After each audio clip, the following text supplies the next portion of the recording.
Room number சரி, bell அடிங்க.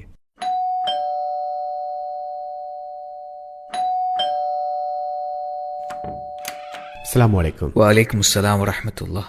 Mafas room இதா? ஆமாம், இதுதான். பிரதர், மபாஸ் வந்தா இந்த கிஃப்ட்டை கொஞ்சம் அவட்ட கொடுக்க முடியுமா?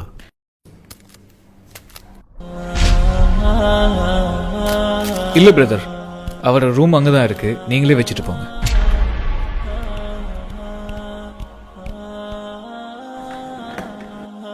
பிரதர், இந்த ரூமா இல்லை அந்த ரூமா? இந்த ரூம் தான். ஓகே.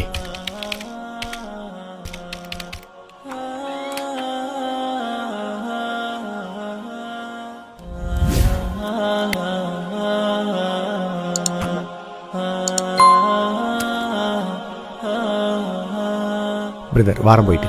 ஓகே.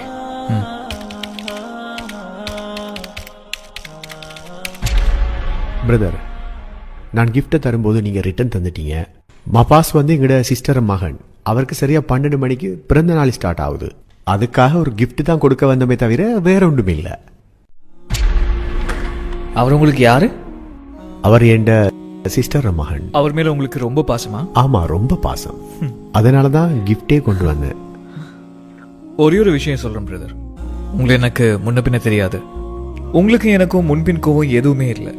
நீங்க மட்டும் அந்த கிஃப்டை கொண்டு வராம இருந்திருந்தா உங்களை நல்லபடியா உபசரிச்சு சந்தோஷமா வழி அனுப்பியிருப்பேன். ஆனா நீங்க கொண்டு வந்த விஷயம் தான் என்னை பொறுத்த வரைக்கும் மட்டும் இல்லை, அறிவுபூர்வமா சிந்திக்கிற யாரை பொறுத்த வரைக்கும் அது சரியா இருக்காது.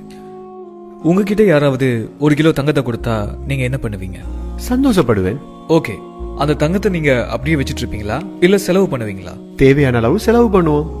அதை செலவு பண்ணி முடிச்சதுக்கு அப்புறம் யாராவது உங்ககிட்ட வந்து, ஓ வெரி குட், 1 கிலோ தங்கம் இருந்துச்சு, அதை செலவு பண்ணிட்டீங்க, 200 கிராம் தான் இருக்கு, வாழ்த்துக்கள் அப்படின்னு சொல்லி உங்களை கங்க்ராச்சுலேட் பண்ணா நீங்க அதை ஏத்துக்குவீங்களா? பைத்தியக்காரத்தனமா இருக்கு. தங்கம், வெள்ளி, பணம் இது எல்லாத்தையும் விட இந்த உலகத்திலேயே ரொம்ப பெருமதியானது எது? மனுஷனோட ஒரு நாள் வாழ்க்கை. கோடி ரூபாய் கொடுத்தாலும் ஒரு செகண்ட கூட மறுபடியும் எடுக்க முடியாது. அப்படி இறைவன் நமக்கு தந்த ரொம்ப பெருமதியான விஷயம் தான் நம்ம வாழ்நாள். நினைச்சாலும் திரும்பி எடுக்க முடியாத அந்த பெருமதியான 1 வருஷம் முடிஞ்சதுக்காக நம்ம சந்தோஷப்பட்டு செலிப்ரேட் பண்றோம், ஹாப்பி பர்த்டேன்னு சொல்றோம். இது எப்படி அறிவுபூர்வமாகும்? ஒரே ஒரு செகண்ட் நீங்க யோசிச்சு பார்த்திருக்கீங்களா? நீங்க உடைக்கிற ஒரு முட்டை, நீங்க செலவழிக்கிற கேட்கக்கூடிய 1 ரூபாய் காசு இல்லாம எத்தனையோ குழந்தைகள் வறுமையிலையும் கஷ்டத்திலையும் செத்து மடிஞ்சிட்டு இருக்குங்கிறத என்னைக்காவது யோசிச்சு பார்த்திருக்கீங்களா? ஆனா உங்களுக்கு சந்தோஷமான ஒரு வாழ்க்கையையும் கை நிறைய பணத்தையும் தந்த அந்த இறைவனுக்கு நன்றி செலுத்தாம இப்படி அநியாயம் பண்ணி நன்றி இல்லாம நடந்துக்கிறமே, இதுதான் உண்மையிலேயே செலிப்ரேஷனா? சாப்பிட்டு நன்றி செலுத்த வேண்டிய ஒரு கேக்க அவங்க மூஞ்சிலையும் கழுத்துலையும் ட்ரெஸ்லையும் பூசி எல்லாத்தையுமே நாசமாக்குறமே, இது ஒரு அறிவுபூர்வமான செயல்தானா?